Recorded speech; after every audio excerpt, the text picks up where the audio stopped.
Tidbits from TNT, Wednesday morning, the 2nd of April 2025. Listen to the full version on the official dinarreport.com website and become our supporter on Patreon. TNT. Tishwash. Iraq is recovering. An important message from Grand Ayatollah Sistani to the Iraqi people. Iraq's highest religious authority, Grand Ayatollah Ali al-Sistani, called on Iraqis on Tuesday to adhere to their national principles and maintain hope for the future. In a message conveyed by one of his representatives and monitored by the video news agency, Ayatollah Sistani said, "The country is moving toward recovery and stability, calling on everyone to not fear and to cling to hope for a better future." According to the letter, Ayatollah Sistani emphasized the importance of Iraqis adhering to authentic customs, values, and principles, as they are the foundation that preserves the unity and identity of society. According to the letter, Ayatollah Sistani specifically addressed the Shiite sect, saying, "Shias possess a great cultural heritage, and it is essential that they recognize and preserve it as part of their cultural and historical identity." Tishwash. One of them is in Iraq. American, BlackRock, acquires ports in the Middle East. U.S. asset management firm BlackRock and Italian shipping company MSC have acquired 43 ports owned by Hong Kong-based multinational CK Huchung Holdings in a deal that will give the U.S. asset manager control of 12 ports in the Middle East, located on strategic coasts stretching from the UAE and Oman to Iraq and Egypt.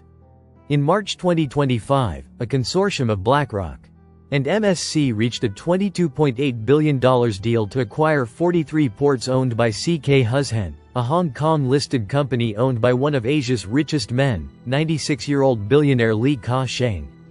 The deal made headlines because it would give BlackRock and MSC control of 2 ports at each end of the Panama Canal, the strategic waterway that U.S. President Donald Trump has threatened to seize to limit China's influence in the Western Hemisphere. But the agreement's impact extends beyond Panama to the Middle East, where Arab countries, particularly the Gulf states, are seeking to diversify their economies away from oil. The shipping and port sectors represent another source of economic diversification for these countries. Which ports will BlackRock and MSC acquire in the Middle East?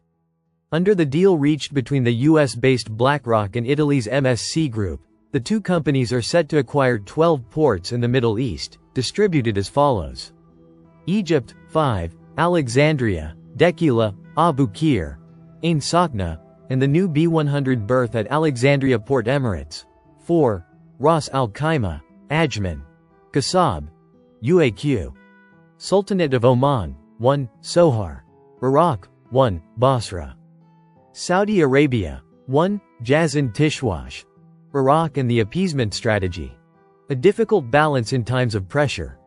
Iraq has recently faced a significant escalation in U.S. economic and financial pressure, primarily targeting dollar transactions and Iranian gas imports, along with repeated demands regarding the future of the Popular Mobilization Forces. These pressures come as part of Washington's efforts to isolate Iraq economically from Iran, with the aim of strengthening the effectiveness of sanctions imposed on Tehran to force it to reassess its nuclear program. However, this policy presents Iraq with complex challenges as it attempts to maintain a delicate balance in its foreign relations. Recent reports indicate that the United States has refused to renew the waivers that allowed Iraq to import gas and electricity from Iran. This was confirmed by Iraqi Foreign Minister Fuad Hussein on March 19, 2025, who noted that Washington described the decision as irreversible. This decision threatens to exacerbate the energy crisis in Iraq, which relies heavily on Iranian gas to power its power plants. Imported gas accounts for approximately 40% of the country's total energy needs, according to estimates from the Iraqi Parliament's Oil and Gas Committee. On the financial front, the United States is seeking to restrict dollar transactions in Iraq to prevent its smuggling to Iran, which is suffering from massive economic pressures due to sanctions. According to a report, Washington believes that cutting off these financial arteries will directly weaken Tehran, thus strengthening the impact of the sanctions.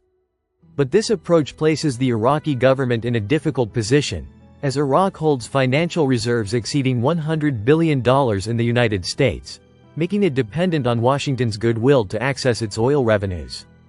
Separately, statements by the Iranian ambassador to Baghdad, Mohammad Kazem al-Sadiq, on March 27, 2025, sparked widespread controversy when he said that U.S. President Donald Trump's letter to Iranian Supreme Leader Ali Khamenei included a request to dissolve the Popular Mobilization Forces and other armed factions. However, Iraqi Prime Minister Mohammad Shia al-Sudani quickly denied any direct U.S. request in this regard, stressing that any decision to dissolve the factions is linked to the end of the international coalition's presence in Iraq. For his part, MP Allah al-Haidari defended the Popular Mobilization Forces law, considering it an internal matter aimed at honoring those who sacrificed for the nation. The Iraqi government is adopting a strategy of appeasement in its foreign policy, attempting to maintain a balance between the United States and Iran, two of its historical allies.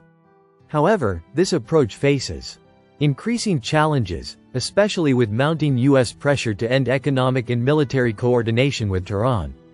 Analysts believe that Washington also aims to undermine the unity of the arenas.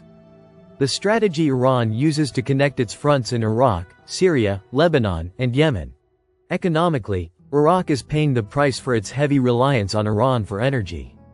Iraqi lawmakers have called for exploring alternatives, such as Qatar and Turkey, for gas imports.